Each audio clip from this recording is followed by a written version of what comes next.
All right, so this is part two of releases, and I'll be going through the list.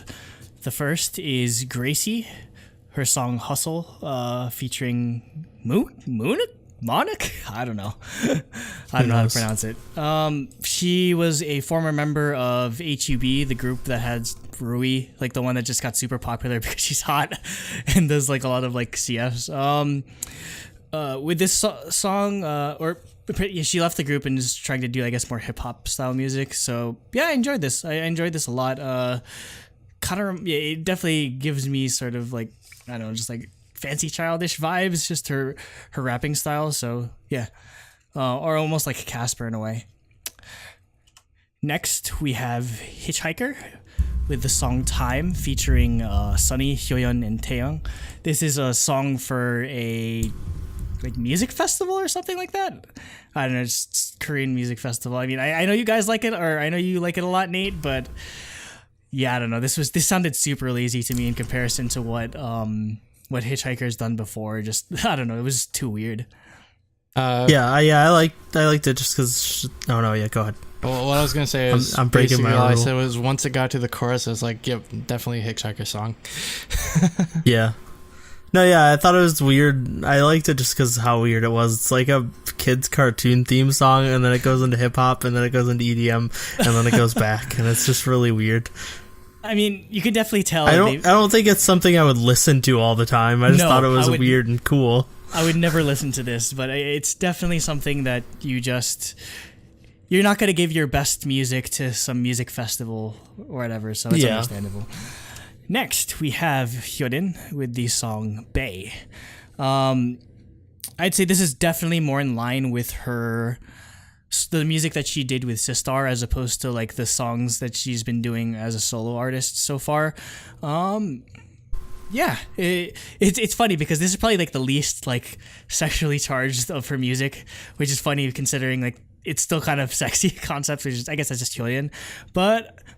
Yeah, I enjoyed it definitely, just because I didn't even know if she was ever gonna go back to that sound of music, like that sound again. I thought she was just like gonna entrench herself in like more like American style music. So it was a nice surprise. Mm-hmm. Yeah, I actually like this song a lot. I think I still prefer CC though, but yeah, I definitely like that she's going back to, I guess, her roots in Sistar. Mm-hmm. Yeah, it's my favorite song of her solos. This also has the best music video of the three for me. It's not definitely like super like sexual and doesn't make me uncomfortable. Yeah, it does. It's not sexual to the point of being offensive. Yeah. But yeah, I like that she's going back to that Sistar style. That's my favorite. Like, so this is definitely my favorite out of the stuff she's put out recently.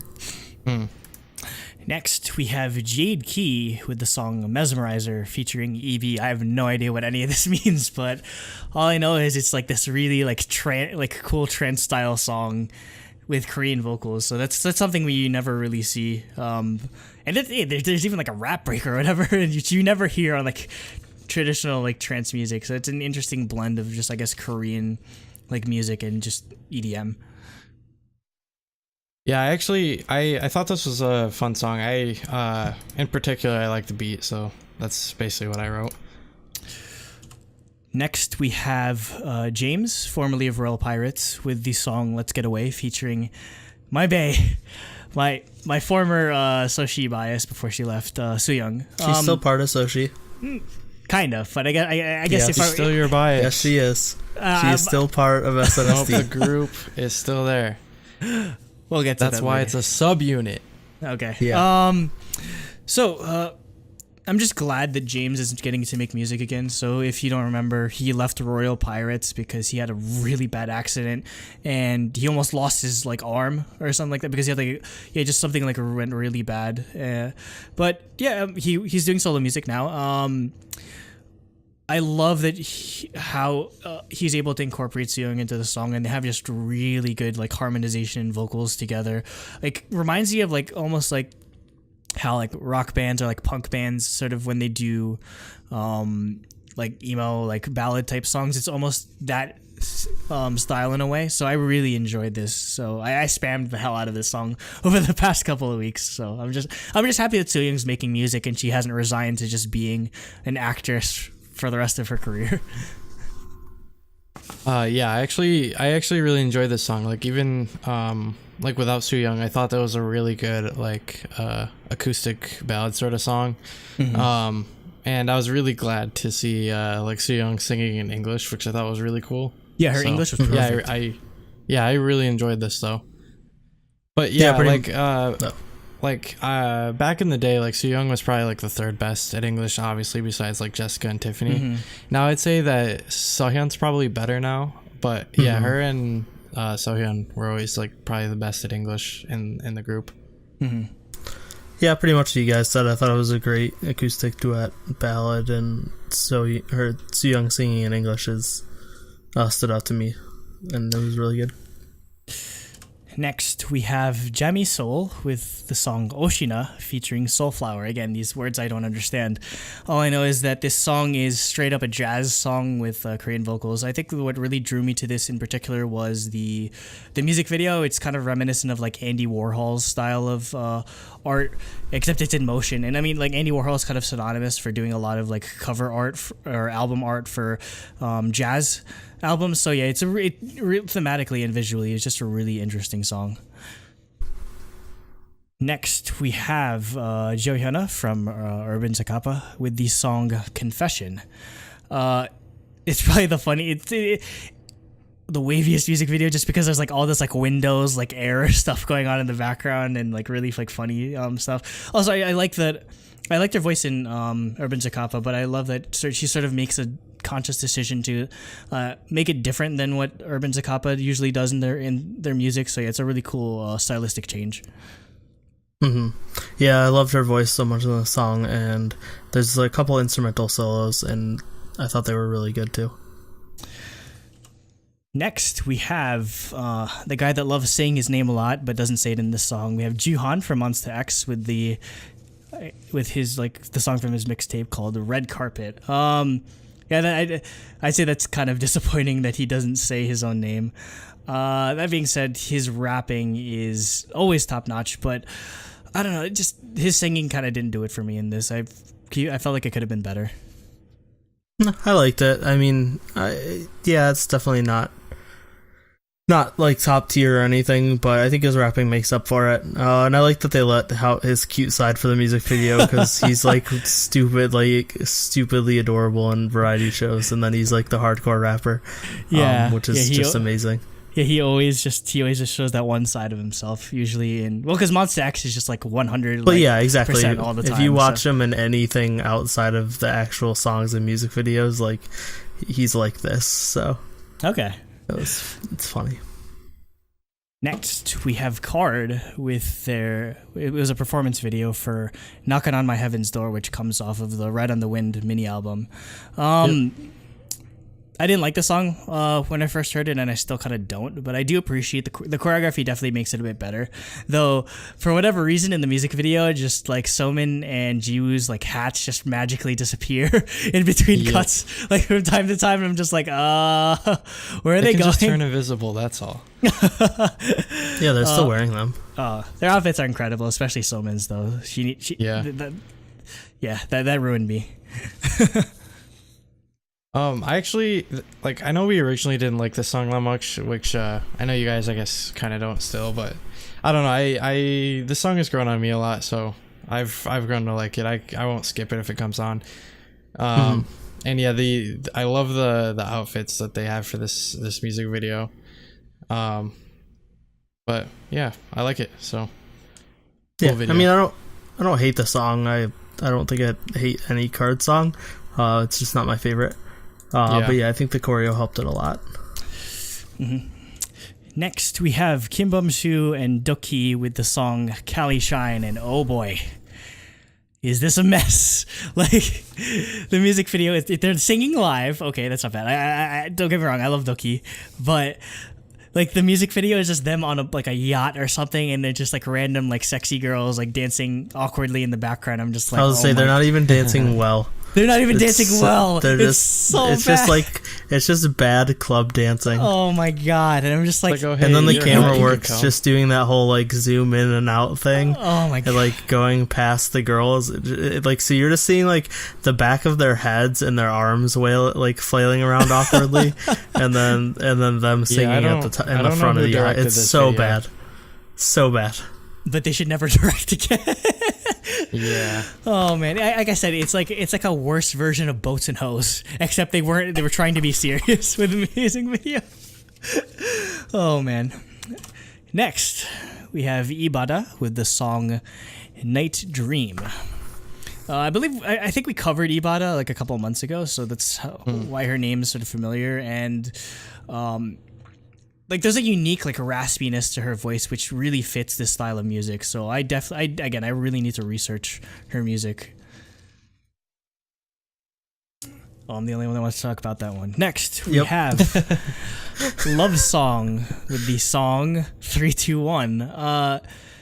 It's kind of like Neon Bunny-esque in a way, or just like it's that kind of like indie electronic style. So, and with like a jazz like kick to it. So, I really appreciate that. I really appreciate the sort of like implementation of trap beats, which usually kind of like are at odds with indie music, but works well in this case. So, it's another artist that I really need to look up more on. Yeah, this is another one of the songs that from the list that like after I heard it on here, I just started listening to it throughout the day, and I really enjoy this song. Like I showed it to one of my friends who likes like lo-fi and stuff like that, and he actually thought this song was really cool as well. So yeah, I definitely. Like songs like this are the reasons why I really like doing these release episodes, because we get to find hidden these gems. like exactly. Like I'm pretty sure this song only has like 300 views or something. Yeah, and we would have never like discovered ridiculous. it. Yeah. Oh no, it has 1,000 views. And another one that I liked even more had 300 views, and I was like, what the hell? Yeah, so that's why we always like to give these songs love, because nobody else is, unfortunately. Yeah. Next, we have Luna Pirates with the song This Is Love featuring Owen. This is apparently it was a CF song for like some Innisfree commercial with Hyuna, which is why she's on like the cover of this. And yeah, I really don't care about the song at all. I just wanted to mention that Hyuna was in the CF for Innisfree. It apparently was in VR too, so that's really weird. Next, we have Microdot and Jinsil with the song "Light the Fire." It's basically Cyberpunk 2077, like the music video. Apparently some like 3D animation studio called like Vive Studios is the one that worked on this, so I'm guessing that they're the ones that sort of collaborated with them to do the visual elements. So I like the visual elements. I like Jinso's voice, but Microdot is so useless on this, and just it feels like he's interrupting the song like every time he speaks. And don't get me wrong, I don't mind him. It's just this is a really weak performance. Yeah, I thought the music video was amazing. Jinshil's vocals was amazing. I didn't think Microdot's rapping was bad, but I think I definitely could have gone without it, I guess. And Jinshil definitely could have pulled her own weight in that department, I guess. So yeah, I pretty much mirror your sentiments. Like I want a version without Microdot. Like it wasn't bad, it was just generic. And I agree that Andrew that it felt like it was interrupting. But like I think Jinshil's vocals and the like Nine Inch Nails, Daft Punk like sci-fi instrumentals just made a good enough song on their own that we didn't need generic rapping on top of it. Yeah, it didn't need to rap whatsoever. It just kind of feels at odds with the vibe that they were going for, honestly. Yeah, just have it be a mostly instrumental song with Jinshil's vocals like in the middle of it. So yeah, I need. It's another artist that I need to look up because I haven't really heard of her before this. Next, oh boy. We have Minty with the song Candy Cloudy. So, we've covered Minty on this release list before. She is very anonymous with her face and likes to cover it up with a hat. And she got in trouble last time because one of her songs was accused of having a Lolita concept because she had a shirt that said "Eat Me" and like really like high. She's basically wearing no pants and like high like ankle socks and that sort of thing. So I can't even focus on this song just because like the entire like message that she delivers at the beginning is just so fucking crazy, where basically she's like, "Hello, I'm Minty, I'm 16," and she's like basically explaining like, "Oh, I'm not a slut or whatever," or like that, and just like I guess she's doing it in English too, so some of the English grammar is like really poor. It's really uncomfortable. Like it's almost creepy. Like, I mean, I get what she's going for, but like, man, it's, or there's like some parts she's like, oh, like the sexualization of my body is not my problem, and she literally grabs her boobs. I'm just like, dude, you're 16 years old. You're literally doing this. We're really going this far, and like, and somehow this has MBC music on it. This was shown on TV at one point, so yeah, I think really, the song might have made.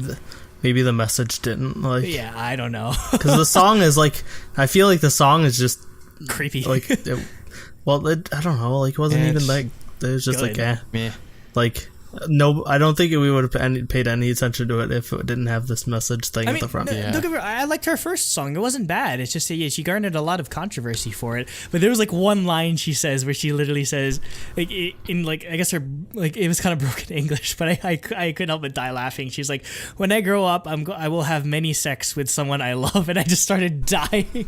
I'm just like, again, I get the sentiment and the message she's trying to do, but man, I'm just like, do you really need to put this in? Like, she really went there. She really like dead ass put this in the middle of a music video. So we'll see how they respond. My only notes for this was oof. That's all I have to say. Yeah, just really weird. Next we have Monsta X and their Japanese single "Living It Up." And why is this song going to be trapped in Japan? Because this is really good.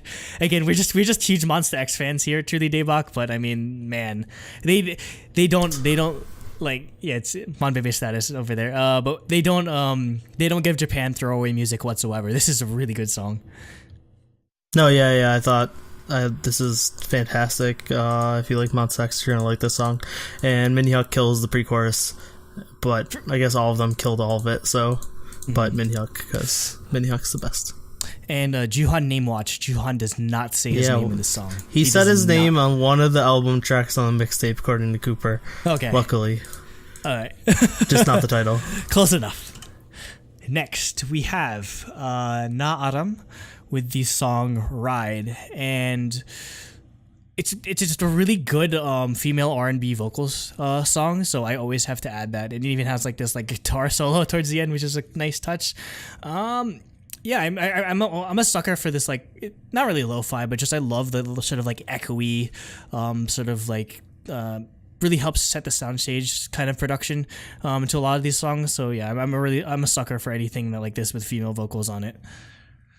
Yeah, this was like amazing. Like, I definitely want to look at like her other stuff, because this song is the one, like, of the three like indie songs that I really liked on this list. Like, this one I like the most, but it has the least attention. Like, it only has 350 views on the video on it. It doesn't even have like an official music video. That's why it's just like somebody uploading it. So exactly. But it's really good. I can't recommend it enough. Yeah, I'd like to see, or I want to hear more of her music. So it's also her music's on Apple Music, so you can probably find it on Spotify as well. Okay. By the way. Okay. The YouTube channel has 4 subs. So that's why I literally just subscribed. There was 3 a second ago. It's you. Yeah, I'm the 4th one. You're 1/4 of their subs. Oh my god. I'm 25% of this sub count on the topic. Next, we have Nature with their debut song, Allegro Cantabile. Okay, so apparently this song is produced by Kenzie, and apparently this song is a cover of the OP track to the anime Nodame Cantabile, which is an anime I've actually been wanting to. It's an anime I've been trying to watch. Cantobite? No, it's not Cantobite. It's Cantabile. Cantabile. No, stop ruining the Italian. So I know fluent Italian. I watched JoJo Part 5. I read JoJo Part 5. JoJo does not make you fluent in Italian. I know fluent Italian. I eat pizza. Yeah, amen to that. So this song, again, it's a cover of the OP to Nodame Cantabile, and I have no idea how this ended up like existing or why they decided of all things to debut with, to make a Korean version of an anime that wasn't even that wasn't even as popular like overseas, or like it never got like translated here in America. I did want to watch it though because it was very from what I heard, Nodame Cantabile is very similar to Your Lie in April. It's just like a very like a sort of like romantic story. I'm not watching that then. No, wait, no. I'm not looking to cry because I'm not gonna spoil it, but no, we'll see. But no, it's just like it's just a romantic sort of anime that's sort of like rooted in like music, classical music. So that's the similarity. That being said, it's an interesting take that they have on this song where the original song is more J-rock, whereas this is definitely more K-pop sounding. So it's just an interesting sort of background behind this. Yeah, I actually really like the song. I think it's a fun pop song that was like a good debut. I like how driving the song is, which I guess comes from that J-rock influence, even though it's a pop song. I know people, mostly Rob, have been complaining about it in Discord for the choreo being really basic, which I agree with, but I don't think it's their fault. Based on their... It's debut group. I mean, it's not even that. Like, they have the skills. If you watch any of their cover videos, they just did a cover for "Walk Like Egyptian," which is like really good. Which is the second ending. Shut up about JoJo. No one cares about JoJo. Everything's a JoJo reference, don't you know? But is that a fucking JoJo reference? But yeah, they have the skills, so it's clearly just like the choreographer gave them like simple choreo. Like I'm usually the one. I really like the song. I'm usually the one that's really strict on choreography, but you have to give them a pass when they're just starting out. So next we have NCT Dream, aka NCT Mark, with the song "We Go Up," which I believe is also the title of the mini album. Which comes out, or which recently just came out, actually. Yeah, which came out today. That we're recording. The day we're recording this, yes. So, again, they're sort of continuing the more mature sound for Dream, which, again, it's an interesting... I thought they were going to go back because I guess Dream's sort of like concept is they're supposed to be the young guys. I do appreciate this like maturity in their sound. It's interesting to see like once they have members like graduate like with Mark, if they'll continue to go with that mature sound or if they'll reset it once there's new members. But I'd say just for the most part, I enjoyed the song. I would wish there was more lyrical content in the chorus because it's literally just them saying "we go up" like over and over and over again. Yeah. So yeah, I'd say that's the only drawback. Yeah, for me, I basically said something similar. Was I really like the rap sections, but the chorus kind of took it back for me because it was kind of boring. But other than that, the rest of the song I liked a lot. I think the chorus is really the only downside for me. Mm-hmm. Oh, sorry about that. It was just really quick technical difficulties. But Nate, what were your thoughts on "We Go Up"? Yeah, I liked it. I thought it was a really good mix of Go and their earlier stuff. And I was kind of worried after Go that they would kind of just turn into 1272, just do more like hip hop stuff. So I'm glad that they did not. And we're actually gonna do a review of this album, I believe. So keep on the lookout for that. Next we have Neon Bunny with her digital single "Tell Me." Cover of the Wonder Girl song. No, it's not. I won't talk about cover of the one. If it was, I mean, honestly, I think Neon Bunny could pull it off, but unfortunately, it isn't. So it's a lot happier sounding for a Neon Bunny song because a lot of her songs I feel like are a lot more like dark and moody in a way, or just really like nighttime kind of vibes. So it's definitely a bit more of a change. One of our frequent collaborators, Microdot, sort of you can definitely feel she didn't produce the song, but you can definitely sort of feel the influence that she's sort of pulling from in this type. It's almost like hyper cute Japanese style in a way. So yeah. I mean, I don't think there's ever been a like Neon Bunny song that I did not like. So yeah, I enjoyed this a lot, and I love the sort of animation. It's like a dinosaur and like a rabbit or something like that. I don't know why, but I don't know why the dinosaur I don't know why the dinosaur represents the neon in Neon Bunny. Yeah, I thought this song was pretty good. Like even though it is brighter than what she normally does, it still definitely sounds like a Neon Bunny song, which I like. She's got that distinct style, I guess, about her. So yeah, I enjoyed this. I always like it when she comes out with stuff. Yeah. Yeah, I liked it too. I figured I'd just let Andrew talk about it because he likes Neon Bunny so much. Yeah, because I'm the only one that like literally talks about Neon Bunny, other than freaking I don't know what's his name, John Oliver. Wait, did Next. he really talk about Neon Bunny? One like something about like Korea or whatever. Like obviously like one of the writers. I need to look this up later. I'm just like of all the K-pop references to make Neon Bunny on last so obscure, yeah. even to K-pop fans. Yeah, well, one of his writers must have been a K-pop fan. So Yeah. and last for my section is Norazo with the song Cider. It's a cover of the song by Yezi. Cover of the Yezi song, yeah. Oh, where do I even begin to explain this song? Needs more tofu delivery. It's just scared. a lot. It's just a lot of shirtless dudes in like a sauna doing like weird ass. Like I don't even know how to explain it. You just have to watch the video and Needs like more listen. dorito. Yeah, and the song is basically like Eurobeat, which is like from a freaking Initial D. But I mean, like the song isn't bad. It's just so the video is so weird. I don't know why There's it like exists. guys like crushing eggs with their bicep like in the beginning and stuff.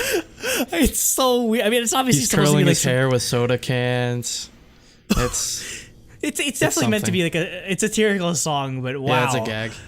Yeah, I mean, like, this is on a completely different level. And yeah, like Nate said, I am very scared. I don't know what's going on.